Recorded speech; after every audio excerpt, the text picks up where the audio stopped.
हम सिर्फ एक फ़र्द वाहिद को नहीं कह सकते और ना उसकी जमात को कह सकते हैं कि शायद तुम्हारी तरफ से ये बिहेवियर सामने आ रहा है। पाकिस्तान मुस्लिम लीग नून का ये अग्रेसिव मूड आप किस तरह से देख रहे हैं, क्योंकि आप गवर्नमेंट में हैं, आप अपोजिशन में नहीं हैं और आपकी ये बॉडी लैंग्वेज शायद आपको इस वक्त सूट भी नहीं कर रही है।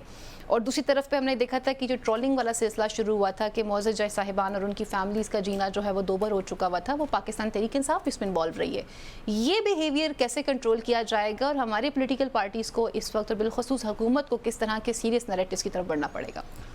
नहीं, सच्ची बात तो ये है कि अगर आप इस मामले पे बात करेंगे तो ये कानून साजी के बगैर शायद अब मुमकिन नहीं रहा, क्योंकि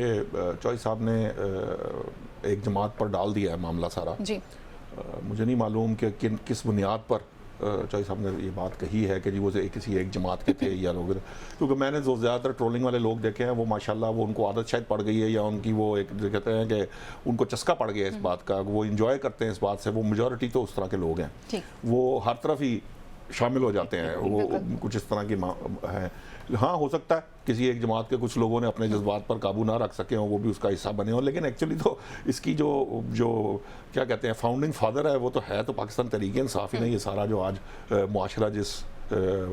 जिसका विक्टिम है, फिर मैं वही कहूँगा कि सोशल मीडिया विक्टिम है इस वक्त पाकिस्तान का मुआशरा। मसला ये है कि यकीनन ये कानून साजी के बगैर ये मामला अब हल नहीं होगा। ये जिस हद तक फैल चुका है, बहुत सारे लोगों को ये मामला नहीं पता, वो बहुत सारी ऐसी गुफ्तगू करते हैं, बाज़ औक़ात तो इंसान हैरान रह जाता है कि ये क्या गुफ्तगू है, इसका कुछ सर पाँव नहीं होता और वो सिर्फ जिसे कहते हैं अब्यूजिव लैंग्वेज होती है और उसके अंदर कुछ भी नहीं होता।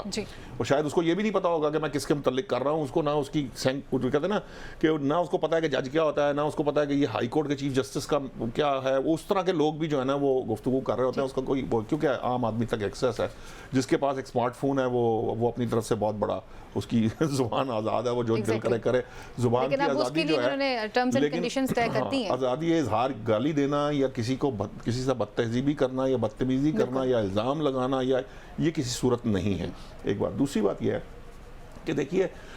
जो सबसे बड़ा प्रॉब्लम है हमारे यहाँ वो ये है कि हमारी सियासी जमातें जो है ना वो मामलात को अपने लेवल पे जो लीडर्स हैं वो अपने फॉलोअर्स को एजुकेट नहीं करती,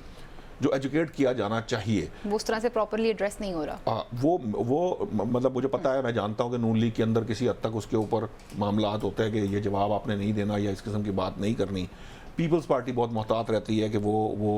उनकी कोशिश होती है कि इस तरह के मामलात में इन्वॉल्व है, शायद इसीलिए वो पीछे भी हैं। लेकिन एक तरफ से तो बिल्कुल ही आपको कहते हैं ना खुली आज़ादी, वहाँ तो हालत ये है कि वो वहाँ पर तो सिर्फ मयार जो करीब होने का या बड़े होने का वो ये है कि जो इस तरह के काम में इन्वॉल्व होगा वही होगा, चाहे उसकी पार्टी में कोई हैसियत हो ना हो। दिनों और महीनों के अंदर वो लोग बानी के साथ मतलब वो